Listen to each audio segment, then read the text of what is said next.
इस देश का है कि बड़े चुनाव में विधानसभा और लोकसभा के चुनाव में 20 से 25 साल के बाद आरक्षण होता है और नगर निगम और ग्राम सभाओं में हर 5 साल पे आरक्षण होता है। ये सरकार की जो तानाशाही रवैया है, इसके पूर्व की भी जो 2 सरकारें थी वो भी अपने हिसाब से आरक्षण कराती थी, लेकिन चुनाव हमेशा समय से होता था। को लेकर के आरक्षण परिसीमन को लेकर के जो रिपोर्ट जारी किया है, जो घोषित किया है, वह बिल्कुल गलत है। इनका जो आरक्षण सीट एससी जो ये सब सीट बनाए हैं गलत है, रिपोर्ट से कहीं अलग हट करके है, ये अपने मन मुताबिक बनाए हैं, जिससे यहाँ की जनता में जो है काफ़ी असंतोष है और यह सिर्फ चुनाव लटकाने का एक तरीका अपना रहे हैं, जो हाई कोर्ट में रीट दाखिल करा है।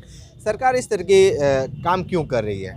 सरकार इस तरीके से काम इसलिए कर रही है कि क्योंकि अपना वोट बैंक करना चाहती है कि हमारा ज़्यादा से ज़्यादा बीजेपी के कार्यकर्ताओं की सीट निकल जाए और हमारे सुरक्षित सीपुर और ये तरना वार्ड में जो 80 सीटें हैं, तो 80 सीटें को वहाँ से हटा करके अनारक्षित सीटें कर दिया गया, जो कि 80 की सीट हमारे तरना वार्ड निवासी नहीं करता है।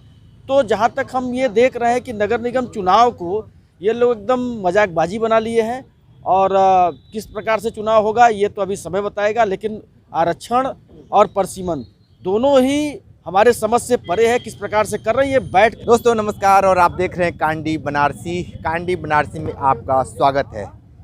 परिसीमन और आरक्षण को लेकर जिस तरीके से सारे लोग असमंजस में अभी तक फंसे हुए हैं, इसको चुनाव लड़ना है, वो लोग काफ़ी दिनों से तैयारी करते थे, लेकिन बहुत ऐसे लोग हैं जो आरक्षण में नहीं आने की वजह से अब उनके चेहरे पे मायूसी आ गई है। तमाम लोग हैं, थोड़ा सा जान लेते हैं कि इनके अंदर क्या कुछ आरक्षण और परिसीमन को लेकर है।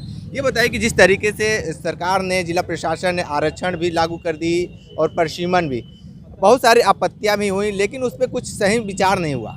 देखिए, सबसे बड़ा दुर्भाग्य इस देश का है कि बड़े चुनाव में विधानसभा और लोकसभा के चुनाव में 20 से 25 साल के बाद आरक्षण होता है और नगर निगम और ग्राम सभाओं में हर 5 साल पे आरक्षण होता है। ये सरकार की जो तानाशाही रवैया है, इसके पूर्व की भी जो 2 सरकारें थी वो भी अपने हिसाब से आरक्षण कराती थी, लेकिन चुनाव हमेशा समय से होता था। आज की तारीख में जो चुनाव नवंबर में हो जाने चाहिए थे वो दिसंबर क्रॉस कर रहा है।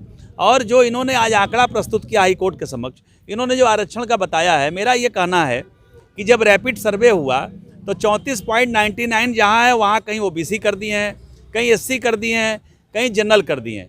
तो इस तरह से जो इन्होंने गलत आंकड़ा प्रस्तुत करके चुनाव को विलंब करने का प्रयास किया है, मुझे तो लगता है कि सरकार कोर्ट को भ्रमित कर रही है। और दिल्ली में जो एमसीडी में भारतीय जनता पार्टी की हार हुई है, उस हार से ये लोग डर गए हैं और चुनाव को ये लोग खुद आगे बढ़ाना चाहते हैं। हमारा ये मानना है कि हम आरक्षण का विरोध नहीं करते हैं, लेकिन नगर निगम और ग्राम सभाओं में आरक्षण जैसी चीज़ों को हटा देना चाहिए और योग्यता के आधार पर जो लोग चुनाव लड़के जीत के जाए। और आज जो चुनाव विलंब हो रहा है, आज लगता है 20 तारीख को हाई कोर्ट का फैसला आने वाला। ये सरकार को, भारतीय जनता पार्टी के जो एमएलए हैं वो चाहते हैं कि हमारे कार्यकर्ता अधिक से अधिक जीत के जाएँ, इसलिए इन्होंने गलत आंकड़े पर आरक्षण प्रस्तुत किया है, जिसके हाई कोर्ट में जो स्टे है आज उस पर फैसला आना बाकी है। लेकिन नगर निगम में परिसीमन और आरक्षण पूरी तरीके से गलत किया, मनमाना किया है। और इस मनमाने की वजह से जो लड़ने वाले हमारे नौजवान हैं, जो छोटी इकाई के कार्यकर्ता हैं, जिन्हें मौका हर 5 साल पे एक पार्षद जैसे चुनाव को मिलता है, उसको लेकर ये मायूस कर दिए हैं। तो मैं सरकार से मांग करना चाहता हूँ कि चुनाव को नियम समय कराई जाए, लेकिन चुनाव विलंब होने में सरकार की सबसे बड़ी गलती है और इस तानाशाही रवैये के कारण आम कार्यकर्ताओं में बहुत ही मायूसियत है। ठीक है, आप लोग क्या कहेंगे नगर निगम चुनाव? हम लोग नगर निगम में चुनाव में यही कहते हैं, जो सरकार और नगर निगम द्वारा जो है आरसीमन जो परिसीमन को लेकर के, आरक्षण परिसीमन को लेकर के जो रिपोर्ट जारी किया है, जो घोषित किया है, वह बिल्कुल गलत है। इनका जो आरक्षण सीट एससी जो ये सब सीट बनाए हैं गलत है, रिपोर्ट से कहीं अलग हट करके है, ये अपने मन मुताबिक बनाए हैं, जिससे यहाँ की जनता में जो है काफ़ी असंतोष है और यह सिर्फ चुनाव लटकाने का एक तरीका अपना रहे हैं, जो हाई कोर्ट में रीट दाखिल करा है। सरकार इस तरह के काम क्यों कर रही है? सरकार इस तरीके से काम इसलिए कर रही है कि क्योंकि अपना वोट बैंक करना चाहती है कि हमारा ज़्यादा से ज़्यादा बीजेपी के कार्यकर्ताओं की सीट निकल जाए और हमारे सुरक्षित सीपुर और ये तरना वार्ड में जो 80 सीटें हैं, तो 80 सीटें को वहाँ से हटा करके अनारक्षित सीटें कर दिया गया, जो कि 80 की सीट हमारे तरना वार्ड नंबर 21 के अंतर्गत जो भरलाई गांव माना जाता है, उसमें 80 सीट बहुत ज़बरदस्त है और वो सीटें को हटा करके अनारक्षित कर दिया गया है। इसी सब चीज़ों को ऐसे कई जगहों को पूरे वार्ड में देखते हुए इस सीटों को हटाने बढ़ाने का कार्य कर रही है कि असमंजस में है। इस पे आपकी क्या राय है? दरअसल नगर निगम इस बार का जो परसिमन जारी किया है, परसिमन में हम लोग भी आपत्ति डाले थे, लेकिन उसको सेम कर दिया, उसमें इधर उधर नहीं किया। मतलब जो हम लोग आपत्ति डाले थे उसको संज्ञान लिया ही नहीं। तो यानी कि अधिकारी अपने मन का कर रहे हैं, पहली बात।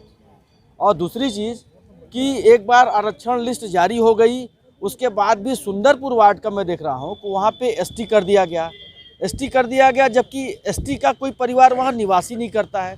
तो जहाँ तक हम ये देख रहे हैं कि नगर निगम चुनाव को ये लोग एकदम मजाकबाजी बना लिए हैं, और किस प्रकार से चुनाव होगा ये तो अभी समय बताएगा। लेकिन आरक्षण और परसिमन दोनों ही हमारे समझ से परे है। किस प्रकार से कर रहे हैं, ये बैठ करके टेबल पे अपने रूम में बैठ के कर रहे हैं, ऑफिस में कर रहे हैं। इनको वार्डों में जाके घूम नहीं रहे हैं, न पता कर रहे हैं कि कहाँ पे कौन सी जनसंख्या है, किस जाति के लोग हैं। तो ये दोनों चीज़ें इस समय चल रही है। ठीक है, तो ये काशी के लोग थे और नगर निगम चुनाव को लेकर काफ़ी असमंजस में। इनका सीधे तौर पे आरोप है कि जहाँ पे आरक्षण सही देना चाहिए थे वहाँ पे जिला प्रशासन ने नहीं दिया है। आने वाले वक्त में क्या कुछ उसी यथा स्थिति रहेगा या कुछ बदलाव होता है, तो देखते रहिए, हमारे साथ रहिए। कांडी बनारसी के साथ हमें दीजिए इजाज़त। नमस्कार।